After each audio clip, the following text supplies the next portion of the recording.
Hello guys, how's everybody? I hope everybody's okay. So,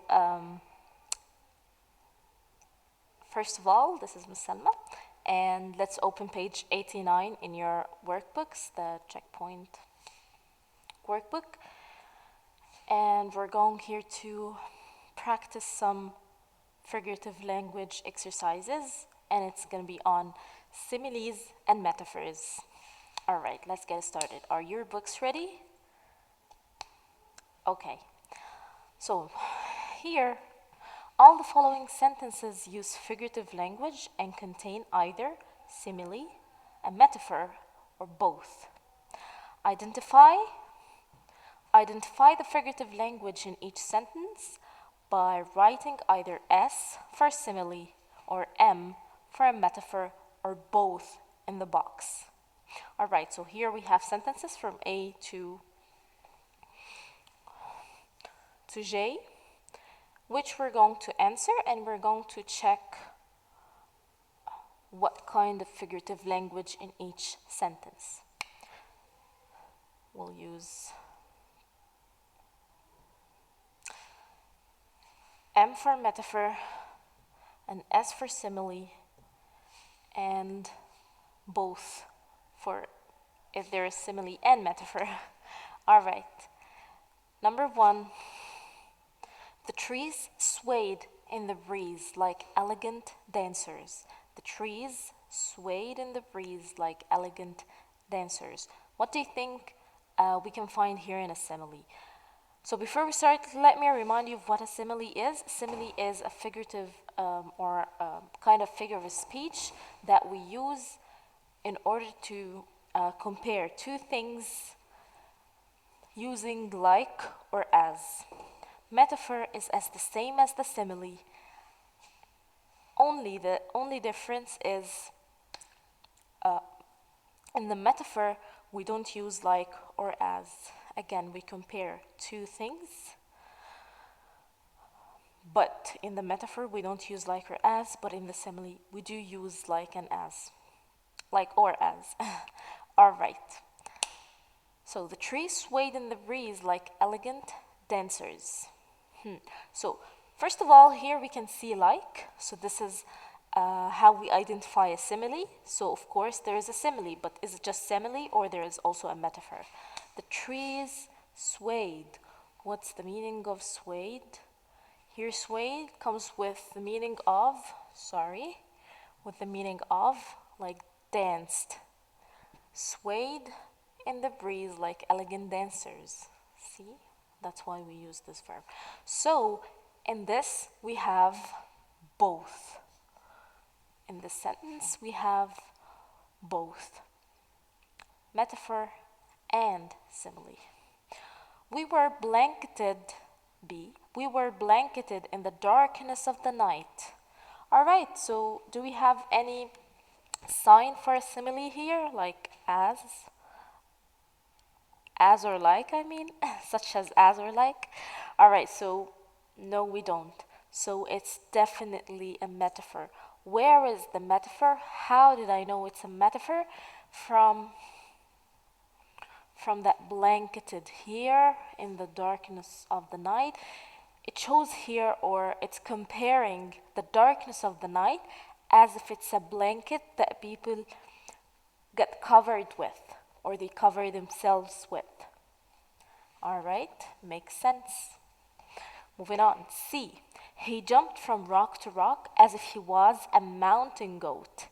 He jumped from rock to rock as if he was a mountain goat. Do we have any signs of similes here? He jumped from rock to rock as. Yes, we do. We do have as. If he was a mountain goat. So what are the two parties I'm comparing here? I'm comparing the boy to the mountain goat. What's common between the boy and the mountain goat is that they jump really good, or how they jump, no matter what, good or bad, the way they jump.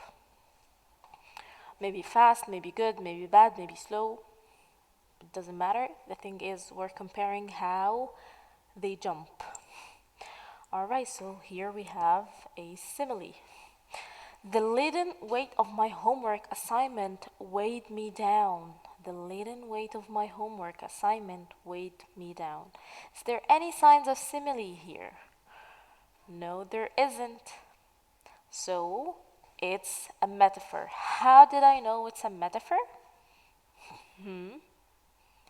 The leaden weight of my homework assignment weighed me down.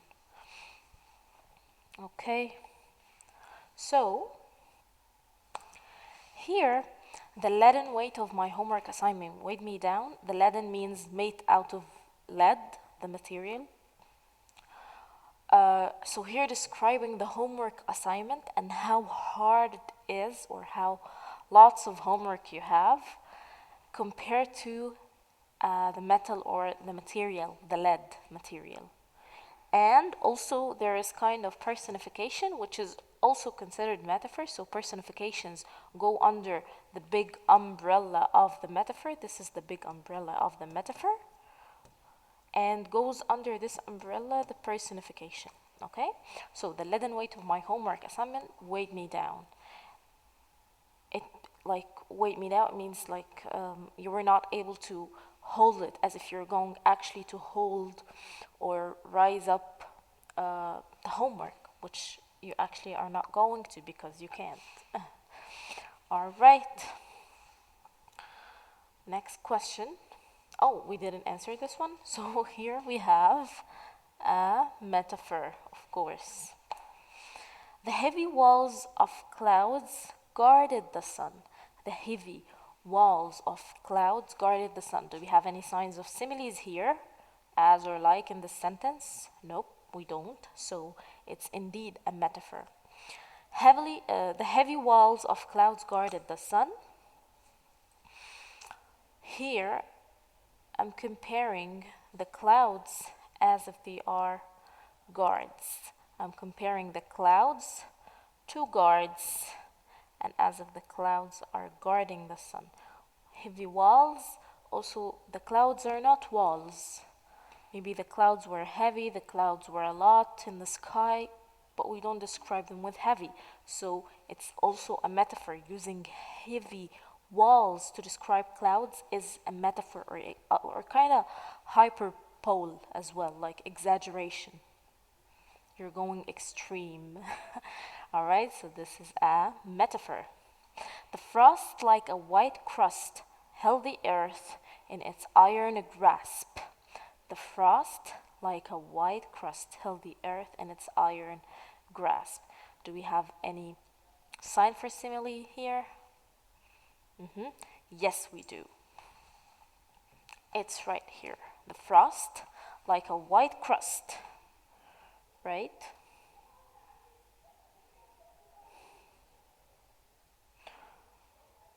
And by the way, frost are the ice crystals if it's snowing, or mainly there are snowflakes if it's raining, snowflakes or hail or sleet, this kind of hard ice, not the soft snow.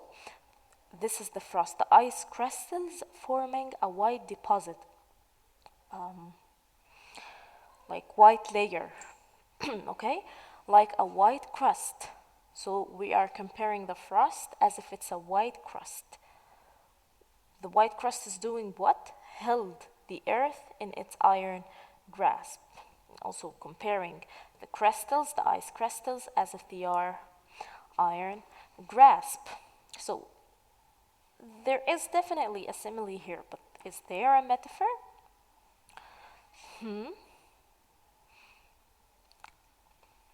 Yes, because of this verb, because of doing this action. Hold the earth in its iron grasp. So this sentence has both. The howling of the traffic grated my eardrums. Is there a simile here? Of course not. We don't have any like or as. The howling of the traffic grated my eardrums. Is the traffic actually howling? No. So this is the metaphor number one. The traffic isn't howling. By the way, this, excuse me,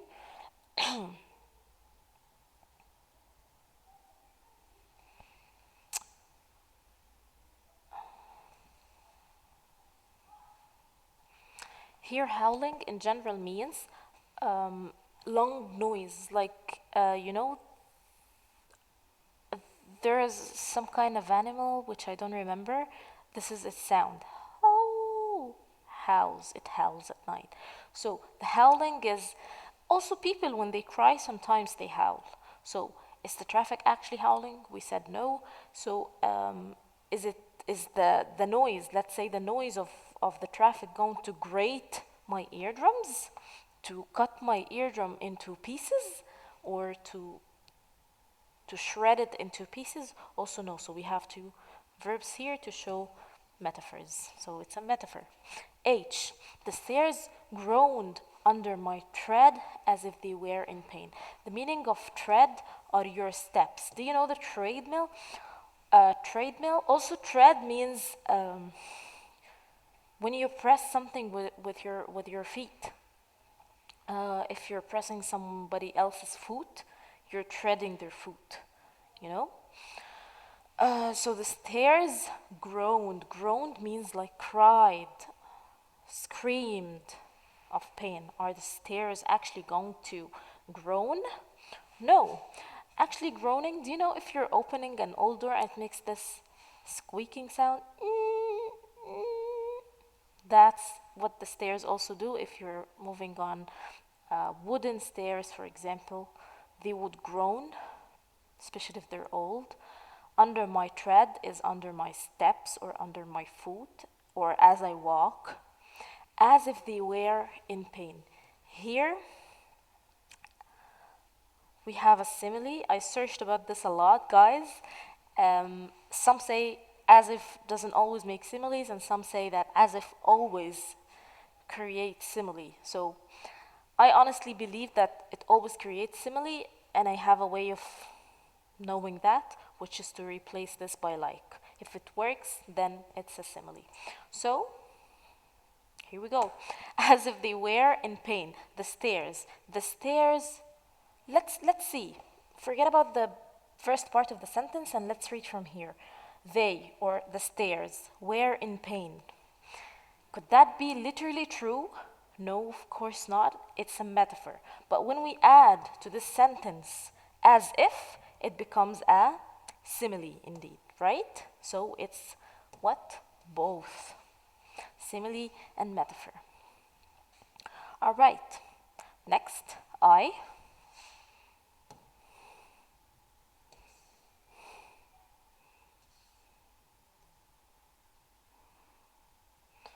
Okay.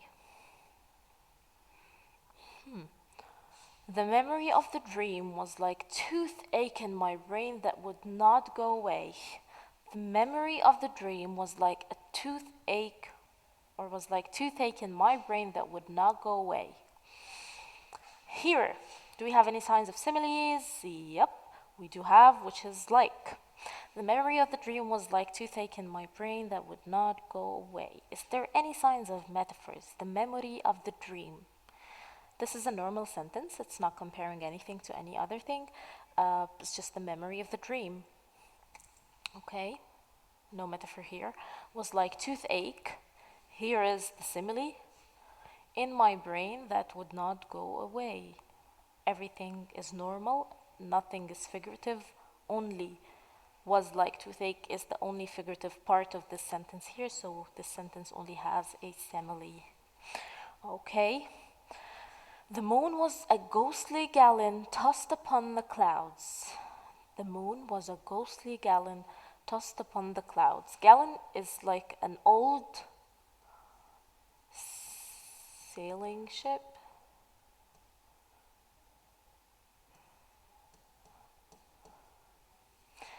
So ghostly is like referring to it as old ghostly gallon, or maybe it was fading. It's not very clear. Tossed upon the clouds. Yeah, here ghostly means that it was fading. It wasn't really clear. You feel like the clouds are somehow trying to cover this ship or the moon. So here, is there any simile? No, there isn't. So it's indeed a metaphor. And here I'm comparing the moon using verb to be to an old ship or a sailing ship. And also here by saying that it tossed upon the clouds, it's like it's floating upon the sea. And here it's like I'm comparing the clouds to the sea, and I'm comparing the moon to the gallon, and vice versa. So it's only a metaphor. All right, and that's it for this exercise. We'll move to the next exercise.